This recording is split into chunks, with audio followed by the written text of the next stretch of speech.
to my channel, everybody. I'm sure that you all are practicing yoga, and if you are not, please go check out my videos and start your practice right now. So there's a common misconception among people, especially men, that yoga is more of stretching and it is better suited for women. It's time to burst that myth.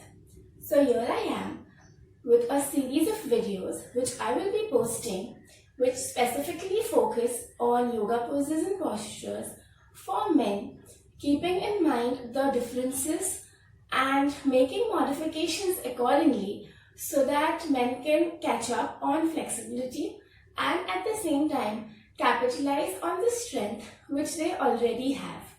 So of course this is a great workout for women as well, and they can join in. No problem with that at all. So let's see how to do it.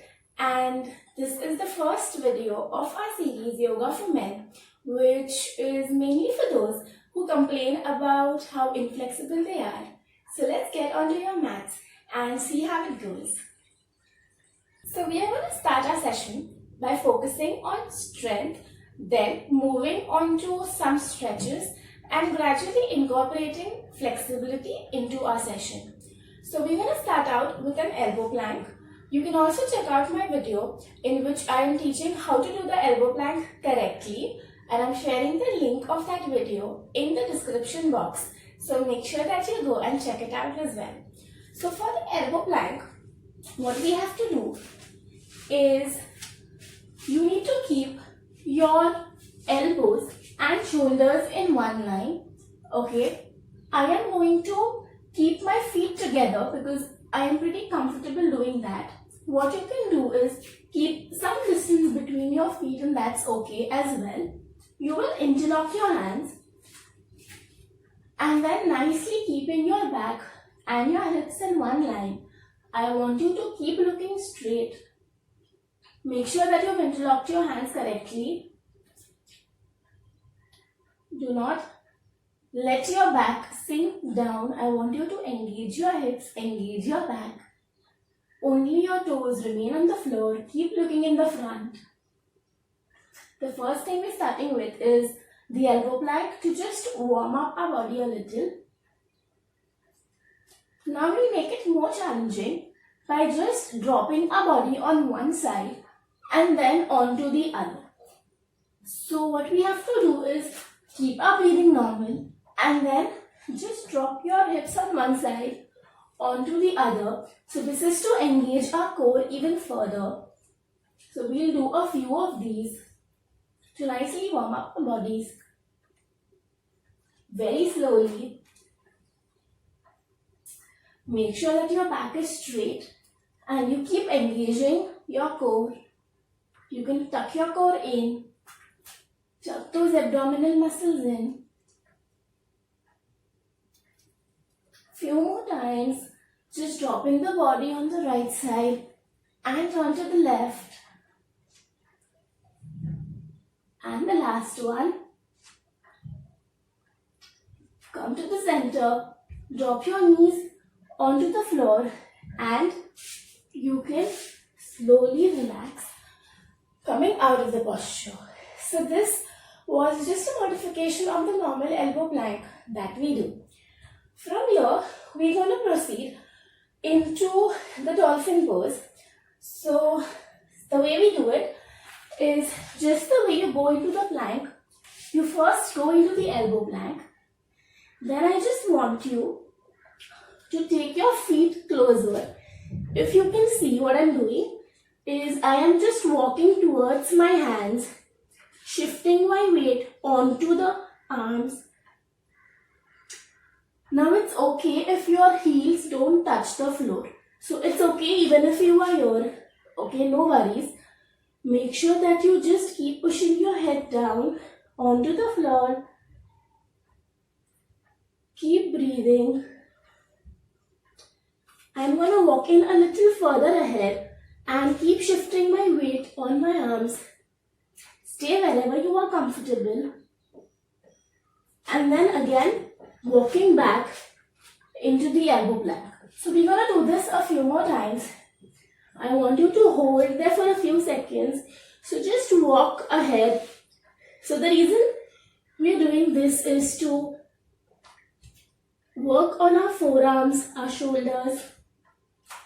Go back into the elbow plank.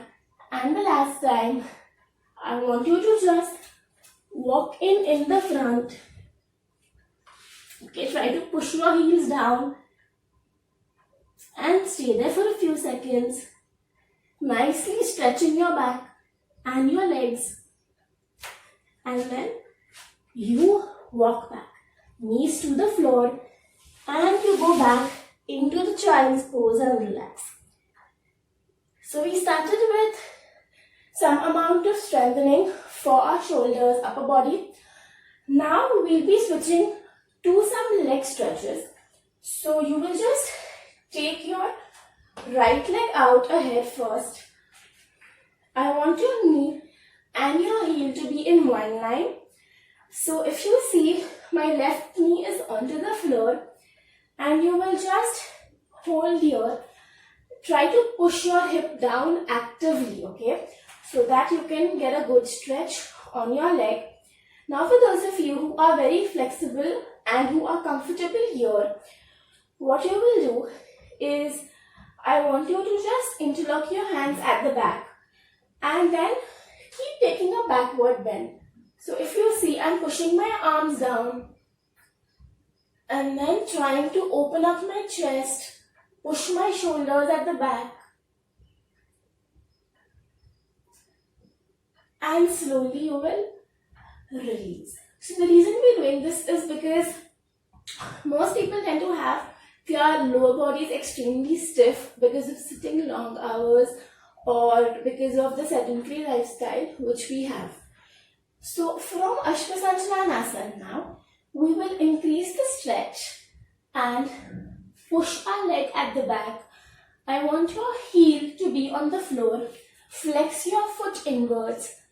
Okay, and you come into Ardha Hanumanasana or the half split pose. And now it's okay if you are comfortable to come up till here. I like to just stretch out further by pushing my back down.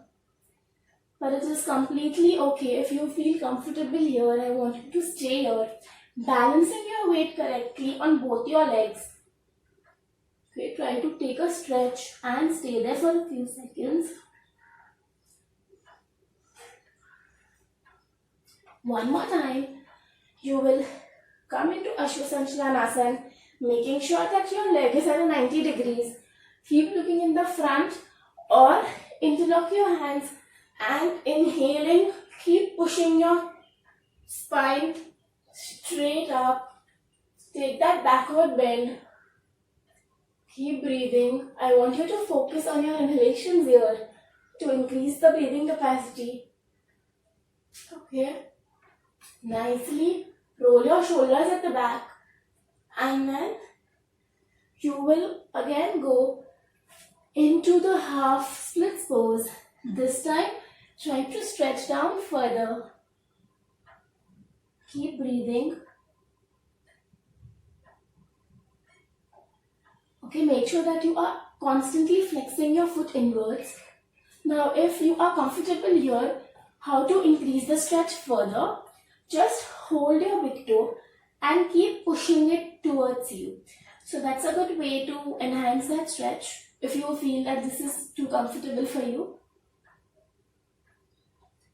Keep stretching your leg at the back and slowly we will come out of the posture by going first into the Ashwasanchalanasana pose. Take your leg at the back. Same thing onto the left side. So I'm gonna take my left leg out in this manner. Keeping my right heel on the floor, my foot is relaxed. Make sure that you're forming a 90 degree here. So either you stay here or interlocking your hands. Twice we're gonna do the same thing onto the left side. Keep opening up your chest. And effectively I want you to push your hip down to increase that stretch. Okay, nicely breathe and try to balance yourself here right at the center. Slowly going into the half split pose. I'm going to push my leg at the back, flex my foot again and stay there enjoying the stretch. Make sure you keep breathing.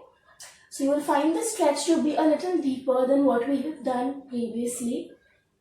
So that's the reason we are shifting between this and the Ashwasahasranasana pose. Keep holding, keep staying there for a few seconds. Now again coming back into the low lunge. So most of you will feel that this in itself is a very good stretch for your hip flexors and your thighs. So try to hold this as per your capacity. So from strength we have slowly transformed into the flexibility. And after this we will again be doing some strength exercises to balance it up. And then for the last time, just push your leg at the back and lower your body down as per your comfort level. Try to stretch out as much as you can. Just keep lowering your body down. Take support of your palms. If you feel that the stretch is too comfortable, again, hold your big toe and keep stretching further. Push your toe towards you. And then slowly bringing your palms back onto the floor. You come into the Ashwasahasranasana pose. Go back into Vajrasana and you can relax. So we are focused on the upper body and we are focused on the lower body as well. From here what we'll be doing is I want you to do something which is personally my favorite because it works great for arm strengthening. So we're not holding the plank because I think plank is not that challenging enough if you really want to push your limits. So we're going to be doing something which is known as the low plank, which is a little more challenging compared to the normal plank that we do. So let's see how to do that. First, you will come into the plank. So I want you to be only on your palms and your toes on the floor. Wrist and shoulders in one line. Make sure that your hips are not going down this way. Neither do I want your hips and back to be raised up in this manner. So that's completely wrong. So make sure that you are looking straight and your hips and your back is in one line. Again, I like to keep my feet together, but you can definitely keep around 1 foot distance between your feet. That is also great. So you will find it better to balance that way. And from here, we will just push our body down in this manner. Keep looking in the front. So it's only your palms and your toes onto the floor. We'll hold here for a few seconds. Make sure that your elbows are not going outwards. I want your elbows to be in line with your body. Close to your body. Breathe. And then slowly bringing your knees down. You can go back into the child's pose and relax. Okay, so this is wonderful to tone your arms and it works great for your abs as well. So this is something I love to do. We'll be repeating it one more time. So rather than going for push-ups, what I feel is more effective is to hold poses like these, which really are challenging for your arms. So let's do it one more time. We come into the plank first. Okay, nicely checking that our wrists and shoulders are in one line. Keep looking straight out. And then exhaling, just push your body down. Stay there for a few seconds. Nicely pressurizing your palms. I want your body to be in one line. You will observe your breathing just becoming a little faster here. Dropping your knees down. Slowly you can go back into the child's pose and then you relax. So from here we're going to do the last stretch for today, which is Janu Shirasana, and that's a great way to increase your lower body flexibility, and also it's not very intense for the legs. So we're going to do sessions and we're going to focus on asanas which are not too intense but which will definitely give you a better level of flexibility. So you will first sit keeping both your legs straight this way. I want your back to be straight, that's very important. You will fold your left leg first, okay, and then just bend it in a manner. I'll show you on the right side first so that you can see. Just fold your leg. I don't want your foot to go under your thigh. So I want you to just inhale and exhaling bend forward. Now it's okay if you're not here yet. So I've seen people who are really flexible today but who started their yoga journey by just being here. So that's how it happens. It's okay even if you can slightly push yourself in the front, and I'll be happy if you're taking the effort to do that as well. So even if you are just able to hold your toes, or even if you are here, just stay there. Okay, so the final position is wherein you just come down completely, your elbows touching the floor, but that's not something you should focus on. The focus should be on the stretch, keeping the legs straight. Breathe normally, and then slowly you will inhale, take your hands up and bring your hands down from the sides. The same thing onto the other leg.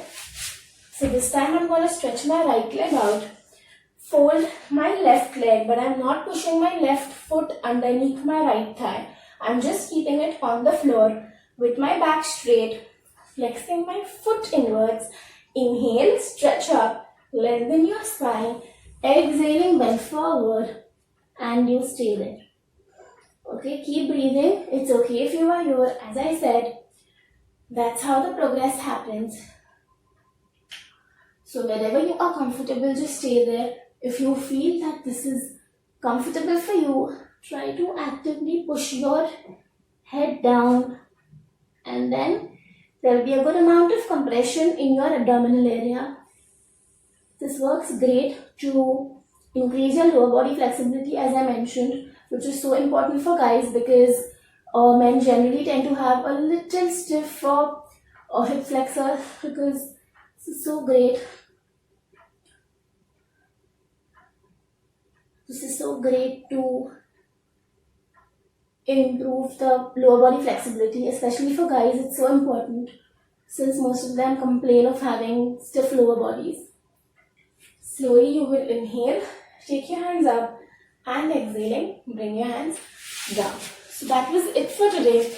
I hope that you guys liked the session, and stay tuned for more such amazing videos. In my next video, that is Yoga for Men, we will be doing a flow which focuses on our entire body strengthening. So it will include a series of asanas which, when done together, will give you amazing results.